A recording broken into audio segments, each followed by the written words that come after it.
Vacas lecheras y cárnicas, un ternero al año, alternativas para lograrlo. Lo más deseado en una vaca es que nos brinde una cría al año. Para lograr este firme propósito, debemos estar conscientes que dependemos de la habilidad de la vaca de preñarse rápido y fácil. Actualmente, hay sistemas reproductivos que nos pueden ayudar con este objetivo. Inseminación artificial, esta técnica nos permite direccionar programas reproductivos para poder cumplir los objetivos planteados en un inicio. En ganaderías especializadas en carne, la técnica de inseminación artificial es el pan de cada día. Para que la ganadería sea sostenible, se necesita una cuota de servicios para obtener una cuota de partos.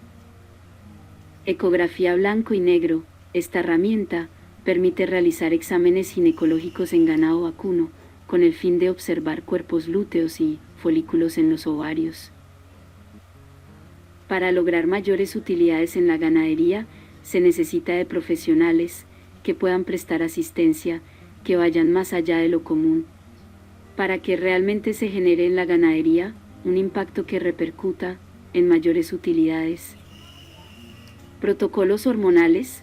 Actualmente en la ganadería, con todos los avances obtenidos, debemos ser capaces de manipular ciclos estrales y fisiología de las vacas para programar partos en el mejor momento de la explotación ganadera.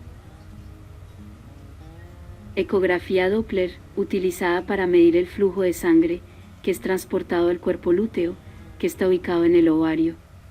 La ecografía Doppler se enfoca en el ovario, a diferencia de la ecografía blanco y negro que está enfocada en la vesícula embrionaria.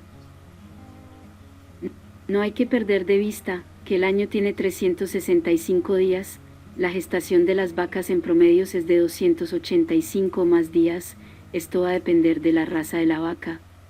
Si analizamos, solo contaremos con 80 días para lograr el objetivo de preñar la vaca. Algo que tenemos que tener presente es que debemos monitorear siempre a la vaca y realizar diagnósticos para asegurar que se encuentre en óptimas condiciones para poderse preñar. Si no fuera el caso, debemos realizar el tratamiento respectivo para posteriormente preñar la vaca. En conclusión, debemos recordar que contamos con 80 días para lograr preñar la vaca. El tiempo es primordial, por lo tal entre más rápido logremos diagnosticar la preñez, tendremos más oportunidades de éxito. En otras palabras, un ternero por año.